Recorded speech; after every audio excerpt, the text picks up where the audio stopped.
बिहार चुनाव 2025 का परिणाम सामने आते ही राजनीतिक भूचाल ऐसा आया है जैसे किसी ने पूरे सिस्टम की जड़ें हिला दी हों।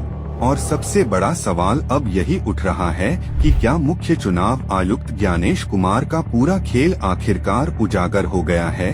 क्या कम वोट मिलने के बावजूद बीजेपी को जिताने की कोई बड़ी सेटिंग की गई?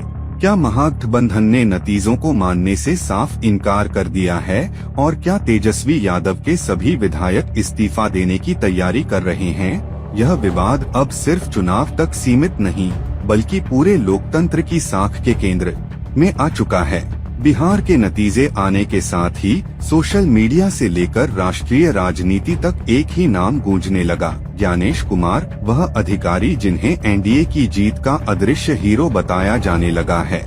सोचिए, खुद बीजेपी ने 160 सीटों की आशा दिखाई थी। एग्जिट पोल 170 से आगे नहीं जा रहे थे, लेकिन चौंकाने वाला नतीजा यह आया कि एनडीए 200 सीटें पार कर गया। और यहीं से शक की बुनियाद शुरू होती है। सवाल पूछे जाने लगे कि क्या यह सचमुच लहर थी या फिर किसी ने हवा को दिशा बदल दी थी।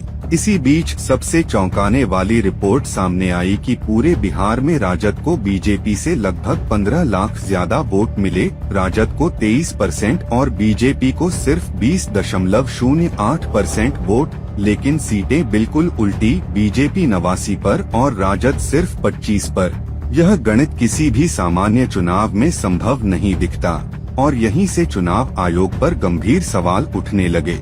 लोग पूछने लगे कि क्या यह गड़बड़ी बूथ स्तर पर हुई?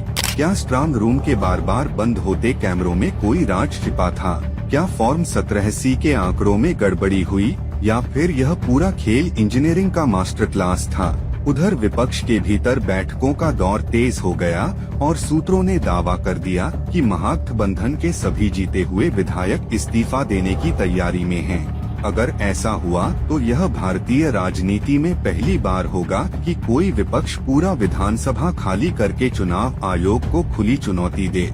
इस विवाद को और बड़ा तब मिला जब राहुल गांधी ने खुलकर लिखा कि यह चुनाव शुरू से ही निष्पक्ष नहीं था, यह लोकतंत्र की हत्या का एक और प्रयास है। उन्होंने पूछा कि जब जमीन पर माहौल अलग था, जब सभाओं में भीड़ तेजस्वी यादव की तरफ उमड़ रही थी, जब एग्जिट पोल भी फंसे हुए थे, तब अचानक 200 सीटों का चमत्कार कैसे हो गया? क्या यह चमत्कार था या यह किसी अदृश्य सिस्टम की करामात? कांग्रेस और इंडिया गठबंधन के नेताओं का कहना है कि बीजेपी का स्ट्राइक रेट 90% तक पहुंच जाना अविश्वसनीय है।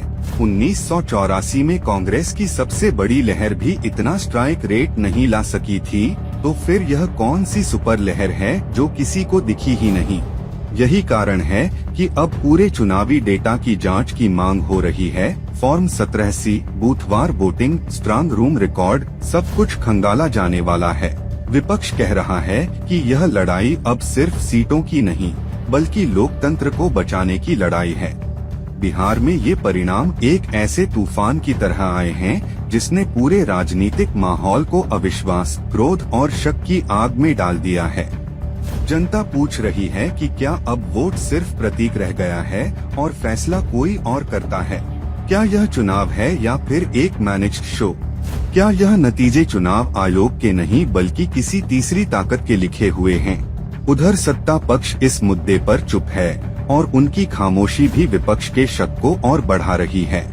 अगर विपक्ष सचमुच इस्तीफों का रास्ता चुनता है तो यह एक संवैधानिक आपात स्थिति जैसा माहौल पैदा कर देगा जहां पूरी विधानसभा पर वैधता का संकट खड़ा हो जाएगा। अब देखना यह है कि विपक्ष के विधायक क्या सचमुच इस्तीफा देते हैं? क्या चुनाव आयोग जांच के लिए राजी होता है या यह आग आने वाले महीनों में और भड़क कर एक बड़े जन आंदोलन में बदल जाती है? फिलहाल इस पूरे विवाद पर आपकी क्या राय है? हमें कमेंट में जरूर बताएं और चैनल को सब्सक्राइब करना न भूलें।